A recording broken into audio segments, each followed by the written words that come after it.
It is week 7 of Football League, and we are Six Rings and Football Things, the Cadlic's Crucial Clashes edition. We bring Yeah. you critical matchups each and every week in terms of Patriots and that week's opponent. This week, it's the Buffalo Bills, who used to be the sort of piñata for the Patriots in the Tom Brady era when he would just win pretty much every game he ever played against the Bills, although let's be honest, he won almost every game he played against almost everybody over the course of his career. Now, not so much. Now the hammer resides in New York with the Bills. You have Josh Allen. You have a team that's won the division the last couple of years, but you also have a team that opens this season kind of, I would say, maybe Dallas Cowboys fashion. They're up, they're down. You think they're good. You're not sure they're good. They have a better point differential than the high-scoring Dolphins, but they're in second place. They have a win over the Dolphins. So before we get into the matchups here, Mike Cadlick from weei.com, let's just get a general overview of what you think about the Buffalo Bills. Are they, for example, I look at Josh Allen's stat line, and he has 6 interceptions in 6 games. So normally we'd be like, that's not very good. You're on pace for 17 interceptions. But he also still has a 102 passer rating because, he also has 13 touchdown passes in those games. So Josh Allen, the Bills, are they good, great? Are they unpredictable? Like, where do you put the Bills in the hierarchy? Definitely, I agree with the unpredictable term. I think they're a team that, has definitely had some highs and lows over the course of, the last 4 years, but really they've also won the division each of the last 3 since Brady left. And so it really has been theirs to lose. They made the AFC Championship game. They're a shoe-in for the divisional round almost every postseason. So, to sit here and say that there's lows, there hasn't been really lows. They're just, we expect, I guess, maybe from New England perspective, if you're going to be a good team, you're going to be in the Super Bowl just about every single year. And so, they're a great team. I keep hearing rumblings, not hearing rumblings, but everyone's like, oh, maybe they need to finally get rid of Sean McDermott. And it's like, Sean McDermott's a pretty good coach in this league. Like he's a top tier NFL coach, I would say. And they hit their ups and downs, and you saw the thing with Dayball and against the Giants, and they play down to their opponent for sure, I think. But at the same time, again, as far as Josh Allen goes, you mentioned the turnovers. That's just that's the brand of football he plays. He's going to go out there and sling it. It's going to work more often than not, but sometimes it doesn't. And sometimes he makes a stupid play. May cost the team a drive, may even cost the team a game every once in a blue moon. But no, I think Buffalo's a solid team. I think they're in, as far as the hierarchy, I think, you talk about the Chiefs and the Eagles and the 49ers as maybe the top 3 teams in the NFL. And then it goes to Buffalo, in my opinion, especially with Cincinnati having a down year. And so it's going to be tough to stop them. I think not only has Josh Allen been a perennial MVP candidate for the last 4 years, he's also completely dominated the Patriots. And we'll get to that in one of our matchups. But even the games you think Josh Allen goes out there and looks like 2017 Josh Allen, where he was, throwing the ball backwards against the Texans his rookie year in the playoffs. Like, no, when he plays the Patriots, he looks more like Tom Brady than he does Josh Allen. And so going to be tough, good team. And obviously we'll see how this one plays out. But no, I don't doubt the Bills as much as some other people do. I think they're a solid club. I do too. I don't think their window is closed like a lot of Patriots fans wanted to indicate this offseason, this summer. I actually think they're a Tre'Davious White injury away from being as solidly built as almost any team in football when you look at sort of coach, quarterback, offensive weapon, pass rush, top corner. So they lose that top corner. Like, other than that, they kind of check off all the boxes you'd want to check off as a football team. And then the Josh Allen thing, I like him. To me, he's one of my favorite players to watch. And I understand it's probably infuriating at times to be a Bills fan. Oh, for sure. Yeah. Yep. Because he does the thing where, like, I feel like every season, every national game, he's like, yeah, I'm going to take care of the football more, and it's about making good decisions. And then he gets out there and he's just slinging it into double coverage down the field. And you take the good, you take the bad. Like, he's capable of it. Like, he's really good. You mentioned slinging it into double coverage, right? Like, there will be, 2 out of 3 times he slings it into double coverage, but it's a perfect throw right between the safety and the corner into Diggs' hands for a touchdown. And there's the few times where it's underthrown or Diggs doesn't get off his route correctly and it gets picked off by a safety. But it's like those are the things you got to live with when you have a quarterback with that kind of talent. And I know why he does it, because like you said, if I do it 3 times, 2 times it's going to work, and that's plus for me. He's like a casino, like he's going to win more often than not. The house money is on Josh Allen to succeed, even if every once in a while, like casinos, every once in a while they take a bath, right? You always see these like percentages of liability. Like if Colorado somehow wins the national title, casinos are absolutely effed this year, right? But more often than not, the casino wins. That's why they build really fancy eyeball-looking spherical imagery or whatever the frick that thing's called. But yeah, and the Sean McDermott thing, I was a little late to him. I kind of had my doubts about him. Yeah. And some of it was idiotically visual, I guess I will say. Sometimes he just looks dumb on the sideline or has like a red face. I don't know. He looks, but sometimes he looks like he is confused, almost like, wait, why am I out? Like he snapped into it and all of a sudden he's like, I'm on an NFL field right now. Right. Yeah. But I mean, the totality of his work, he's a good coach. And okay, so maybe he's not Belichick in his heyday. He's not Andy Reid or whatever, but like that next tier of good, solid. I mean, in a world where we find there are dumb coaches and bad coaches and like ineptitude, he's on the higher end of the coaching spectrum. So, yeah. And I got to be honest with you, and I know Patriots fans don't like, I kind of like the Bills in general. Like, I just kind of like when they wear their red uniforms. I think those are sweet. Like I like Josh Allen, and they've built a nice franchise, and they go out and they try to add what they need, whether it's Von Miller or Leonard Floyd or like, it's just, I don't know. I find them a kind of likable team, and I know Patriots fans probably don't want to hear that, but they have that sort of like, Kendrick Bourne talked about the Patriots having an underdog attitude yesterday. And look, I like Kendrick Bourne. I think he said all the right things. The Patriots owned the NFL for 20 years. It's kind of hard to take in the underdog, but Buffalo has that. Like, yes, they've always been doubted. They were bottom of the barrel AFC East. They lost 4 Super Bowls in a row, like all that stuff. And now it's like, oh, we're pretty good and people still doubt us. Like that's something fun to get around, I think, as a Bills fan. And they're Buffalo. They're sort of the AFC version of the Packers. Like they're not a big city. They're kind of off in their own little world there, but they find a way, or they did in the 90s, to be good. Now they're back. They built a franchise. They're getting a new stadium. They're kind of, I don't know. They're that second tier, in my opinion, like market, but great fan base and finds a way to be good now once again. All right, so let's get into the game, the matchups, everything that's going in. Actually, let's circle around to the Patriots for just a second, because you brought up Kendrick Bourne. Didn't love the underdog thing, because last I heard a person talking about underdogs, it was the Red Sox, it was Chaim Bloom, and it really just undercut the entirety of the rest of their season, ended his career. So I'm not sure I like that, and I agree with you. Patriots are not an underdog yet. They need like 4 more years like this one, and then maybe they'll become underdogs. But this is your first really bad year. Like no one's going to buy that. No one's going to, no. You beat the snot out of us for 2 decades. We're not letting you be underdogs just yet, kind of thing. But you can tell they sell it. Like Kendrick Bourne talking about that. And then remember Brady when they beat the Chargers a couple years ago in the playoffs? Like, everybody said we can't do it. Everybody doubted us. It's like, dude, you're Tom freaking Brady, man. Yeah, like, we knew. We're not letting you do that. You are still the Patriots. You're not the Dick McPherson Patriots just yet. You got a ways to go before I allow you to call yourself an underdog. And then the other thing, this whole, I want to get your opinion on this, because I think it's the biggest story of the week that hasn't been a story. Okay.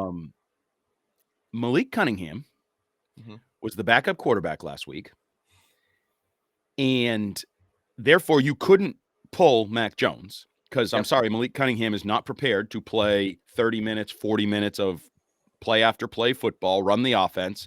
We know Bill always puts a premium on running the operation. Like the quarterback, before he can make plays or even mistakes, has to be able to huddle up, know what he's doing, make the line calls, make any adjustments. I don't think Malik Cunningham can do that, because I don't think Malik Cunningham has been prepared to do that. Correct. And then this week, Bill was asked if he could play the whole game if he needed to. And he was like, well, he said something like he's young and he's getting better and we'll get. No. Last week he was in that position. Bill, you've told me for years the backup quarterback is 1 play away, whether you're on offense or defense. You prepare for the other team's backup because they're 1 play away and you may have to defend that guy the whole game. And you have to be ready for your guy to play one play away. Tom Brady went down on the first drive of the season in 2008. Like, did they not know the rule? Did they think Malik? I don't know. Genuinely, WTF is how I respond to this whole week of Malik Cunningham. I almost feel like they didn't know that Bailey Zappi couldn't play.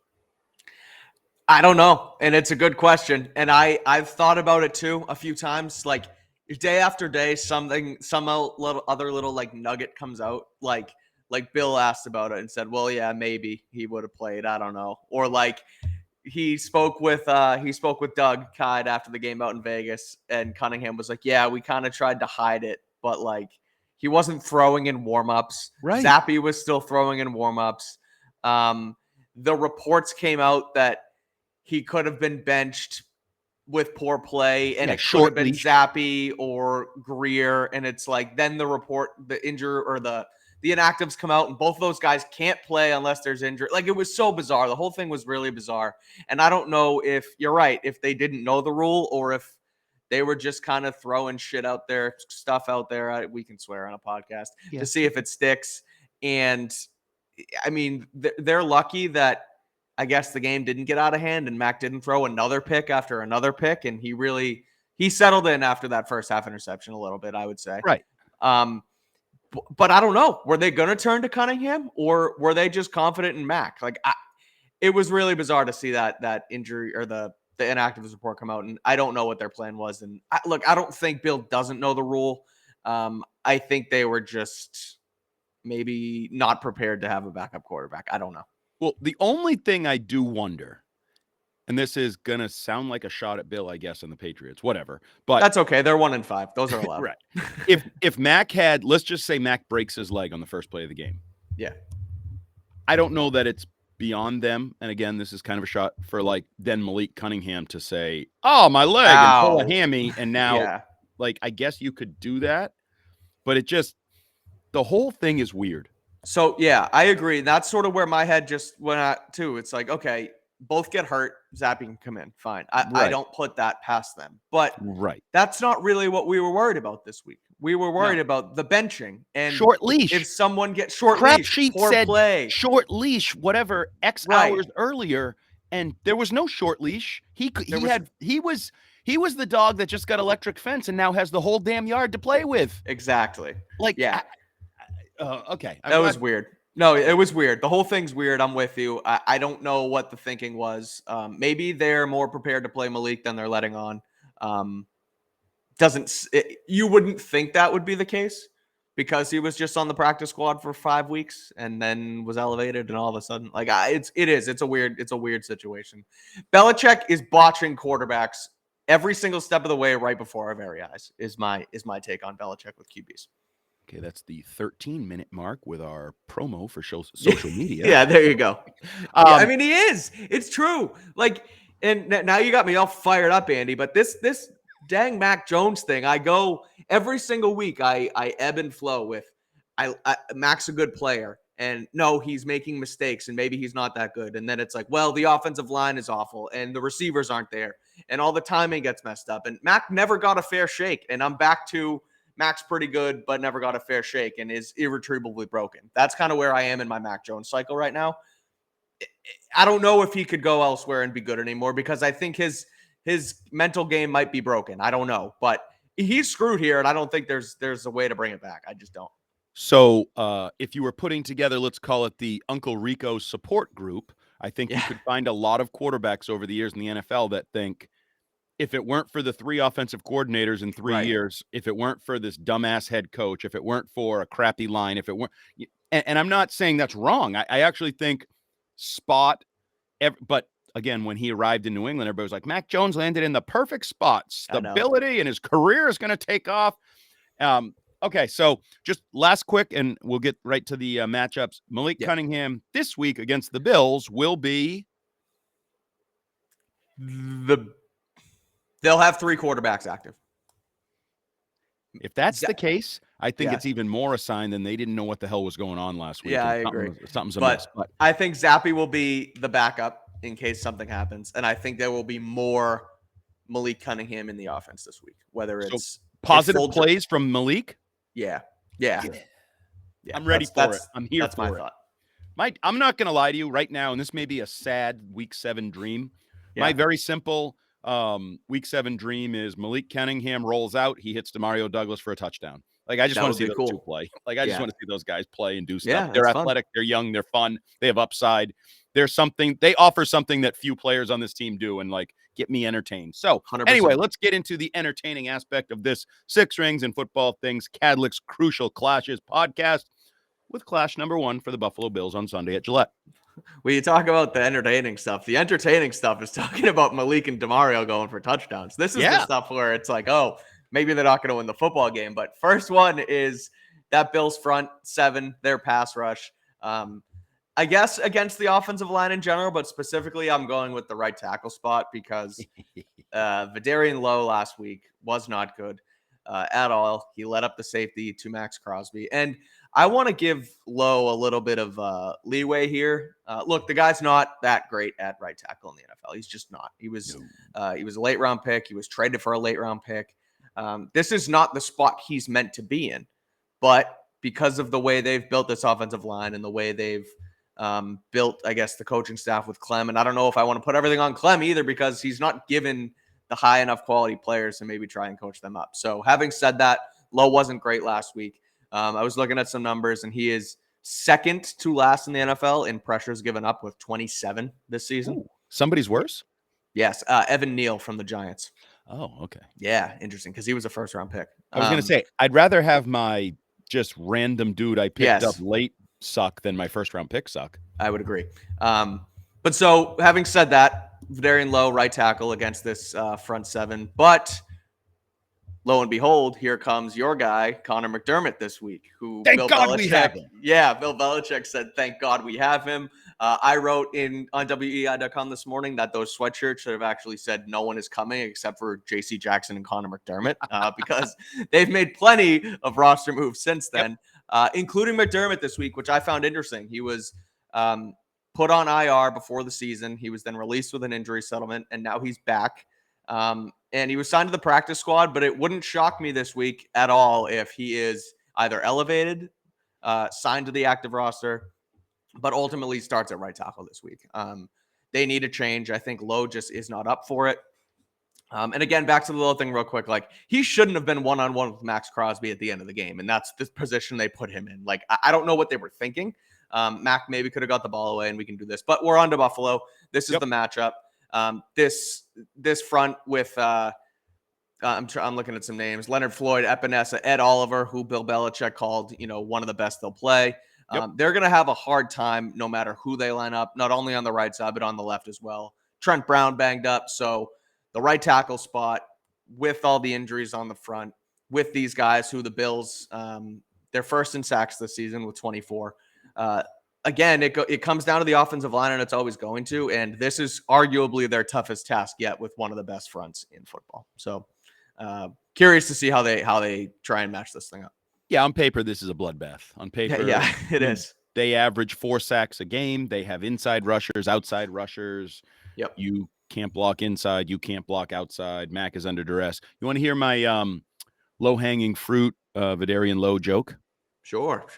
So I'm assuming you've seen the Hulu commercials where Jalen Hurts finds out that his name is not Hurts. It's Hulu has more live sports because they expanded his nameplate on his jersey one day. Oh, God. Yep. Come to find out, the equipment guy in New England, he was putting Vidarian Lowe's jersey away, and he just realized it actually says blow on the back. But sorry, that's a cheap shot, Vidarian. You're in the NFL. You deserve some respect. Yeah. As I said on Six Rings, other podcast, I wish you well in the XFL or whatever the spring league is. Because I mean, again, like, and you're right. Like, and I try and toe this line between saying these guys are trash because, like, again, not only do we cover them and I see them in the locker room every day, but like, it's a NFL offensive lineman. That guy would smoke me in a Oklahoma drill, and like, the position he's been put in is not where he's supposed to be. Not only starting when he was this, a developmental tackle and starting, but not having help against a Max Crosby. Like, that's what's going to happen, and that's not his fault. Right. Anyway, And back to just but yeah, that is funny with blow. That's pretty just good. yeah, and I say it to my son and his friends all the time when they say this guy blows, that guy blows, this guy's trash, this guy's garbage. He's the best athlete to come out of his high school. He's the best athlete to come out of Right. his town. He's the best athlete to come out of his general area. He's in the NFL. He's not trash. He just reached a level where it happens to everybody. Somebody's better. Right. Everybody has felt that pain unless your name is like Jordan, Brady, LeBron. Like Exactly. everybody else has felt the pain of not measuring up to the competition, and that's low. I also just thought about it, like you were ripping Bill earlier at the 13-minute mark for for the promo. Yep, here we go. for blowing the quarterback position, basically mismanaging it nonstop. And if you really think about it, the three most important positions on an offensive football team are quarterback, pass catcher, number one receiver, and tackle. And you could argue Belichick has absolutely mismanaged and blown. Sorry, Verdarian Lowe. This time I'm actually talking about Bill, not you. Blown those decisions, those positions. Like I think both tackle positions suck because I think you hitched your wagon to Trent Brown, who you always regret it when you trust Trent Brown, in my opinion. The receiver position, you decided Juju Smith-Schuster was better than Jacoby. You decided Devontae Parker's good. You have mismanaged the three most important positions on offense over the last 3, 4, 5 years. And it's the damnedest thing. You score 12 points a game. It's funny how that works. Like it's not rocket science. Yeah, and then he's asked after the game, like, oh, well, what's the fix? And he says, well, I don't know. And it's like, well, you probably should know that this is where you put this team in the position you put them in. I can tell you the fix. Get a better quarterback, get a better offensive line, get better pass catchers, and your offense will be better. Very simple. Okay. Crucial clash number 2 for Mike Cadlick. Yep. I alluded to it earlier a little bit. And again, you talk about a bloodbath. I think this one has sort of turned into a bloodbath as of late. And it's Josh Allen versus Bill Belichick versus this defense. He started his career 0-3 against the Patriots, with a little caveat that was during the Tom Brady era. So take that with a grain of salt. It was not only the Tom Brady era, but it was when Josh Allen stunk before he had Brian Daboll to screw his head on another round around the sun. But 5-1 in his last 6 games, hasn't been that competitive. Allen has a 99.2 passer rating versus the Patriots in those last 6 games, 13 touchdowns, 2 picks. An interesting note, he has not had a rushing touchdown versus them in this 6-game stretch. So they keep him in check on the ground a little bit, but again, 5-1, dominant. Not only him, and we'll get to it with Stephon Diggs in the third clash, a little preview there, but they haven't had answers for Josh Allen in their last 6 games. I don't know if the offense has been up to speed on our side to sort of put up with it, but nonetheless, that guy's dominant. And we mentioned it earlier where he makes some boneheaded plays every once in a while against certain teams, and he's bound to throw you one, and he might have a down week. He rarely ever throws the Patriots one lately. He rarely ever has a down week against the Patriots. He plays up to New England, and it's going to be tough to stop. And I thought it was interesting too yesterday listening to Bill. Normally he goes up on his soapbox every Wednesday and gushes over every opponent and every player, and this guy's awesome. He didn't do that again for the Bills offense. He really said nothing of them. He really just said, yeah, Josh and Gabe and Stephon and James Cook, they're all good. And then he just went on to the defense. I don't know if that's a mind game. I don't know if that's just him realizing that, oh, this team's really good and I'm not going to have to give them any love here. But they have dominated the Patriots offensively. So that is a matchup I'm watching to see if they can try and stop it. Yeah, you talk about the positive consistency for Josh Allen of late against the Patriots, maybe even more consistent than against other teams. Some would say he still holds a grudge for when Bill Belichick said he was not an MVP candidate to the ESPN crew when they went public with it, and Bill was pissed off about it. Yeah, that's right. I think Josh Allen's got a little bee in his bonnet. If you remember, there was a report he did Gillette commercials to stick it to the Patriots because he knew it was Gillette Stadium. Like, I think he has a thing. Okay. He has a chip on his shoulder since Bill disrespected him, or he felt disrespected by Bill. And it's a division rival and all that too. Right. But I think there's a little bit more momentum, focus, energy, something to prove every time he takes. Oh, Bill Belichick's great. Oh, Bill Belichick takes away this. Bill Belichick does that. Yeah, we'll see. The whole like a rookie QB takes him out of the game, and someone who's inept or what's the word I'm looking for? Prone to turnovers, like he'll get that guy to throw one. So we'll see. Yeah, I think exactly. Josh Allen's got a thing for Bill Belichick, and Yep. he's having another good year. Like you said, 13-2. That's pretty. And I Right. didn't know that he doesn't have a rushing touchdown. So using the Christian Fourier school of gambling, he's due to have a rushing touchdown Yeah. against the Patriots at some Yeah. point. So yeah, Josh Allen, we talked about it earlier. He's one of my favorite quarterbacks to watch. Whether him and Joe Burrow are kind of my modern favorite quarterbacks to watch. I think Yeah. he's a lot of fun, and he's tough to deal with because when he's on, the Patriots saw it.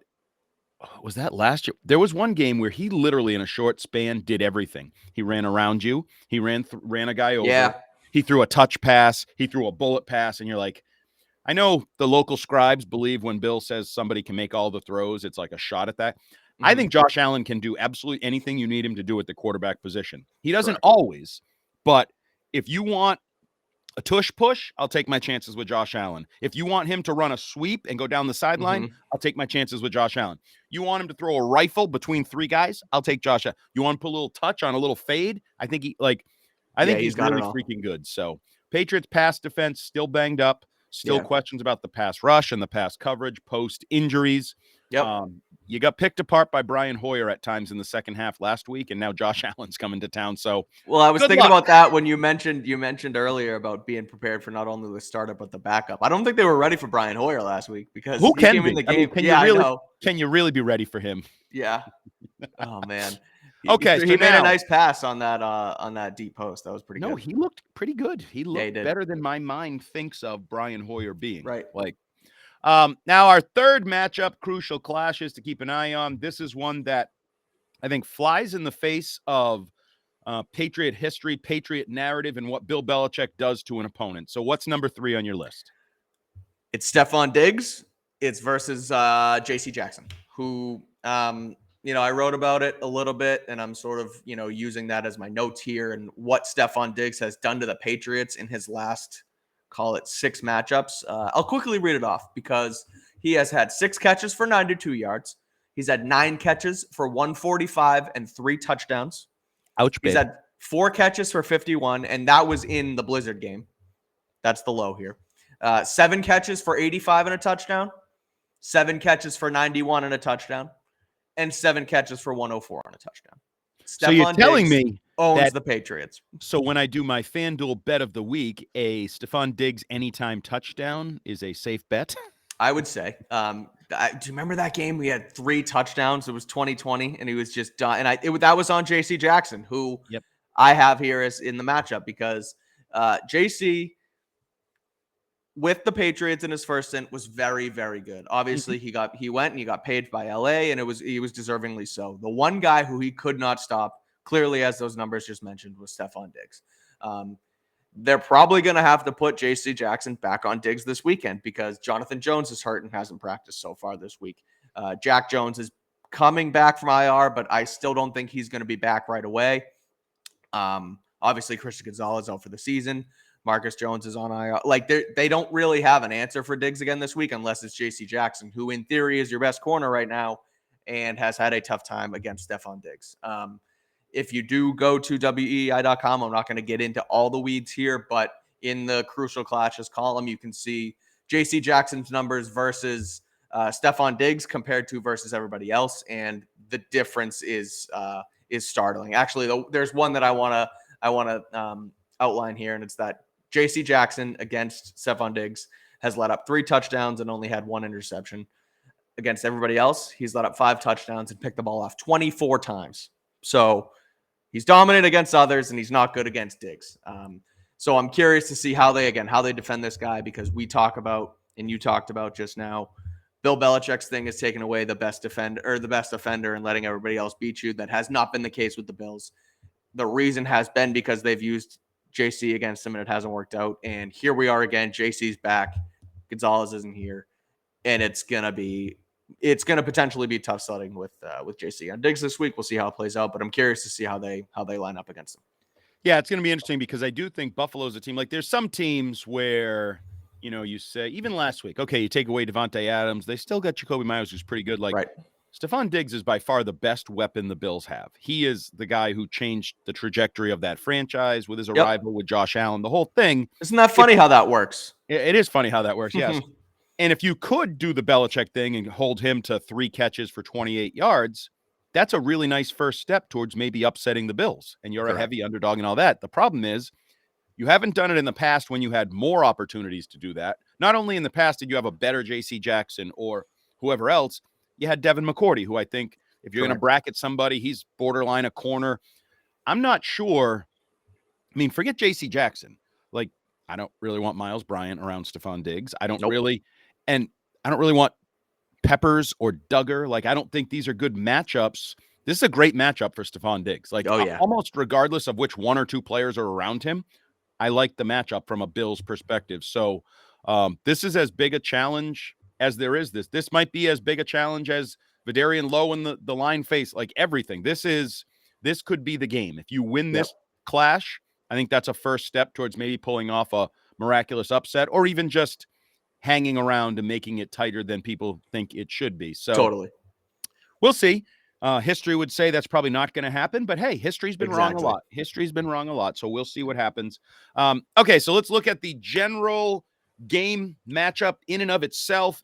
I believe it's still 8.5-point favorites for the Buffalo Bills. Largest home underdog status for the Patriots since I believe 2001 when the Rams came to town. So yes, pre-dynasty. Yet again, we're talking about pre-dynasty negative things with this football team. Patriots have 20 players on the injury report, 6 that did not practice. I believe all 6 would be considered starters that did not practice. First of all, what do you make of the health status of the team? I know some people were saying, oh, maybe Bill's playing games with the injury report. And I'm like, well, what's the game to tell everybody we stuck and we're hurt? Like, I don't, what's the upside to putting 20 guys on the injury report? Yeah, I don't know. I think they're all hurt. I think they're banged up. Me too. Because I actually yesterday down in Foxborough, I said this. I was like, what are they doing here? Are they just doing this to needle someone? Are they just doing this to give themselves excuses? But then I went through everyone, and they're all real injuries that we've all actually seen. Right. Very few of them are something you could call a phantom injury. Like maybe Trent Brown with his chest. We never saw that happen. And Sean Wade with his shoulder. But everybody else was an in-game injury that they either left the game for a period of time or didn't return at all. Right. So they're all actually hurt here. And again, maybe it is, for example, like call it Ramondre Stevenson, his ankle injury. Maybe it's not as bad as the letting on and he sat out for one play. And so for whatever reason, just to give us something to talk about and speculate on for no reason, they call him limited. But I don't really see what the point of that is. Yeah, I don't either. I actually read our good friend Mike Giardi wrote about this on BSJ, how maybe it's Bill using it as an excuse for the end of the season where, hey, Robert, we were bad, but look at all the injuries we had. You know, we were only in week 6 and we had 20 guys listed on our injury report. Like, I need another chance here with a healthy team. Like, giving himself sort of like a dossier of things to bring to Kraft at the end of the season. That's not the dumbest thing I've heard. I don't hate that. That's the one where I would say, okay, maybe they're sort of fudging it a little bit. But no, I think these guys are, I mean, you look at the list yesterday, every single one of them just about is a real injury that they're dealing with. Yeah. So, okay, so they're banged up. They stink. It's a bad matchup. Mike Cadlick, what is your expectation for the way the game plays out Sunday at Gillette Stadium, where I would expect to see a lot of number blue 17 jerseys in the crowd? Yeah. I'm interested to see how the crowd reacts. I'm interested to see how many people come down from Northern New York.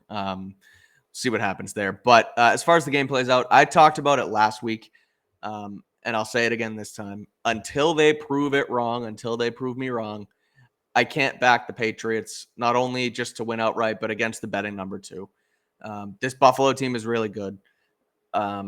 People have said this could be upset alert because the Bills haven't, played well and they're up and down. But I mean, even as I prepared and got ready for this show today and wrote my Thursday column about the matchups, like even the close matchups that you look at as the key matchups, the Bills win everything. They win the Diggs matchup. They win the Josh Allen matchup. They win the front 7 matchup. 3 of arguably the most important ones to try and win this game this weekend. So I don't see how the Patriots can pull it out. I maybe say it's a I think the Bills are going to score at will. I don't think the Patriots can score. I'm going to say 31-13 Buffalo. Maybe 31-10 even. I don't know if the Patriots can get 13. We haven't seen it from the offense. They scored 2 touchdowns last week. They got in control a little bit, but against a much better defense against Buffalo than Vegas was last weekend. I mean, I'm sorry. I was the 10-7, 11-6 guy preseason, but man, they've proved me wrong so far this year. And until they show any promise again, I can't back them. So 31-13 Buffalo is my final score prediction. Yeah, I'll make listeners make the jump over to the Six Rings preview with Fitzy and I, but I don't disagree with much of what you said. First of all, I think the Bills would have to lose the game, and the Patriots haven't even really shown the ability to accept a loss this year. Forget about winning a game. They have 3 turnovers in 6 games. Like you have to accept the Josh Allen interceptions. You have to create turnovers. They haven't even been able to do that. Then you mix in what could be a weird home crowd, a weird energy, uncertainty. Oh, the Bills are a little banged up. Well, you're a lot banged up. Like there's almost no way other than like cross your fingers and hope to pick the Patriots. And I made the mistake last week. I took the points against the Raiders in a late safety. You did? Wow. Torqued the hell out of me. I would have won if it weren't for the damn safety at the end of the game. So that's why you don't like Vidarian Lowe. That's part of it. That's certainly part of it. Plus, he stinks. That's the other part of it. So the Patriots, Mike Kadlick does not have this being a competitive game. He has Josh Allen continuing to roll, Stephon Diggs continuing to roll. Either way, we roll into the weekend. It's football season. You get to watch football, and that beats the rest of the year. So even if the Patriots stink, try to be entertained Sunday at 1 o'clock. Try to take some joy out of what's going on. Hell, fixate on Malik Cunningham or Demario Douglas or some young player. Yeah, I did this. So sorry to cut you off, but I wrote about this on Tuesday where they're 1-5. It's the season's over from a playoff perspective, but there are a couple things to look forward to. Talk about some young players. Heck, maybe not even Tuesday or Sunday at 1 o'clock. Turn on the games on Saturday at noon and start watching some quarterbacks. Start watching some top prospects because you could be excited about football still, even though the Patriots are 1-5. So you can check out that column too. But there's some things to look forward to here. That's right. Even start your Patriot fandom on Saturday so that when people say which quarterback going in the top 10 do you like, you have an answer. So exactly. Nick Penix, Caleb Williams, who becomes douchier by the week every time I get a report off of Pro Football Talk. But anyway, that's a topic for the offseason. For the here and now, Buffalo Bills come to Gillette Stadium Sunday afternoon, 1 o'clock. They are 8.5-point favorites.